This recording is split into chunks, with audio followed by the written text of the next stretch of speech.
Você está no canal Eu Estudo a Lição com o pastor Samuel Camilo. Hoje é domingo, dia 19 de junho de 2022. E o tema que estudaremos dentro da nossa lição da Escola Sabatina será Jacó vai a José. O texto de hoje, que serve como base para o nosso estudo, é Gênesis capítulo 46. Quando você vai analisar a história da descida de Israel, estou falando agora especificamente de Jacó, juntamente com os seus filhos, bem como suas famílias para a terra do Egito, esse é um momento realmente emblemático. Precisamos nos lembrar de que desde que Deus chamou Abrão para que ele saísse de Ur dos Caldeus, que uma peregrinação do povo de Deus começou. O processo que Deus queria que eles fizessem é que eles se estabelecessem na terra de Canaã e que a partir daquele pedacinho de terra que eles abençoassem todas as nações da terra. O Messias viria através dessa família. Seria através do conhecimento que Deus acabaria revelando de si mesmo para essa nação e que a partir dela se expandiria para todas as demais nações da terra, que as pessoas teriam conhecimento a respeito de Deus. E não apenas um conhecimento a respeito de Deus, mas ao mesmo tempo teriam a oportunidade de receber o próprio Messias.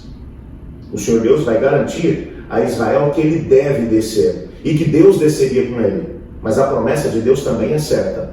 Olha, você vai descer para lá e José vai cuidar da família, vai cuidar de você, vai cuidar dos seus filhos, está tudo para a preservação da vida. Isso vai estar acontecendo. Há uma crise que está acontecendo nesse momento. Então, nesses primeiros anos, vocês terão a oportunidade de poder permanecer no Egito. Desde que Abrão havia recebido a promessa, lá em Gênesis no capítulo 15, de que a terra de Canaã seria deles, até o momento em que eles sairiam do Egito, passar-se-iam 400 anos. Isso está muito claro também diante da mente do próprio Jacó. Jacó sabia que ele estava descendo para lá, para a terra do Egito, que lá haviam as circunstâncias necessárias, provisões, alimentos, para que eles pudessem se multiplicar e tornar-se uma nação, mas que aquele não seria o seu destino final. Há um detalhe que vai ser mencionado aqui, inclusive no nosso guia de estudos, é que essa partida, ela vai relembrar exatamente a partida de Abrão de lá de Ur dos Caldeus. Quando Abrão vai sair de Ur dos Caldeus, Deus vai dizer para ele: eu farei de você uma grande nação. A mesma promessa é feita para o Jacó agora, em Gênesis capítulo 46, verso 3. Apesar de em Gênesis 12, verso 2, a promessa ter sido feita a Abraão, agora o processo era inverso. Abraão estava saindo de uma terra pagã e seguindo para a terra da promessa. Agora Deus estava tirando Jacó da terra da promessa e levando para uma terra pagã. Mas o que é que fazia diferença no meio desse processo? Aliás, o que se mantinha da mesma maneira, o que era igual, o que era certo, era a presença de Deus. Deus estava com Abrão quando ele sai de Ur dos Caldeus, e Deus estava agora com Israel enquanto ele descia para o Egito. Um outro detalhe que vai aparecer, um outro paralelo, lá em Gênesis 46, verso 3, Deus vai dizer para Jacó: Jacó, não tenha medo de descer para o Egito, porque eu vou com você. A mesma coisa tinha acontecido com Abrão. Lá em Gênesis capítulo 15, verso 1, Deus disse para Abrão: Abrão, não tenha medo, eu sou contigo, a tua recompensa será muito grande. O paralelo é extremamente grande.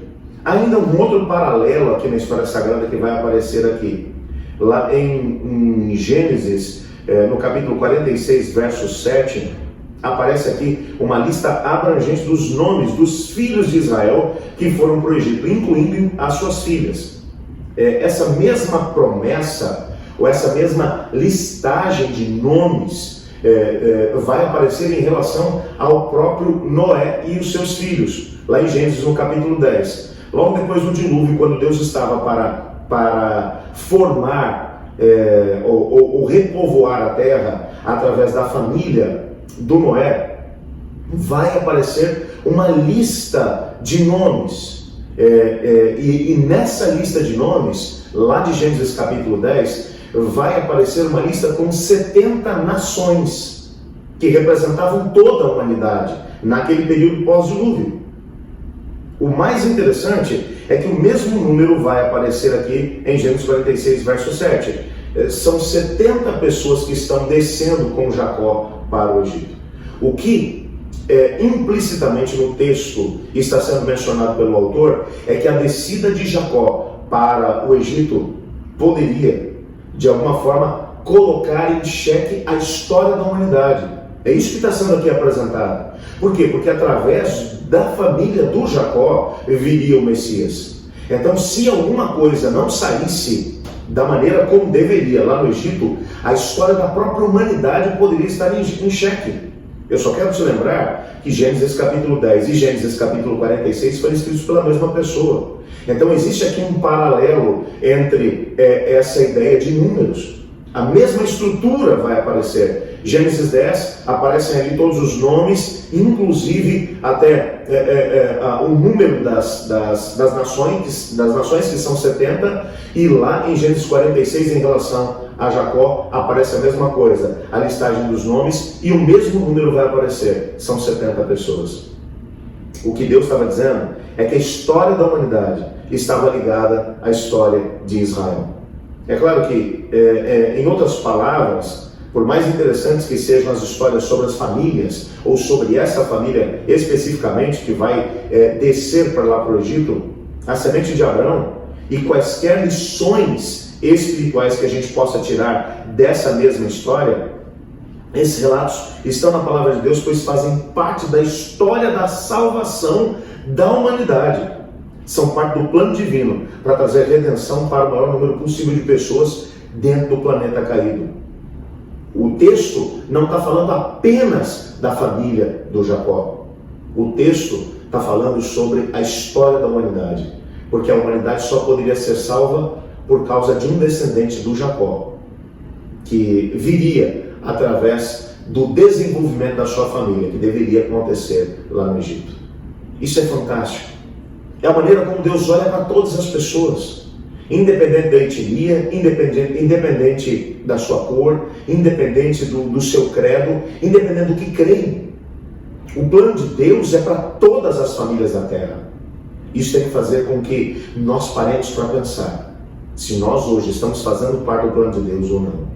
Eu gostaria de orar, pedindo a Deus para que nos ajudasse a entender qual é o nosso papel dentro do grande plano da redenção que o Senhor Deus tem.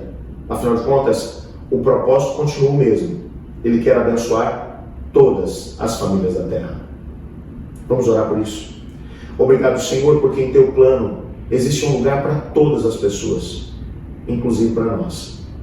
Pedimos que o Senhor nos ajude a viver a realidade do teu plano.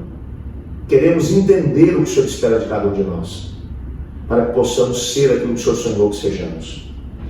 Pois é em nome de Jesus que oramos. Amém. Eu estudo a lição. E você?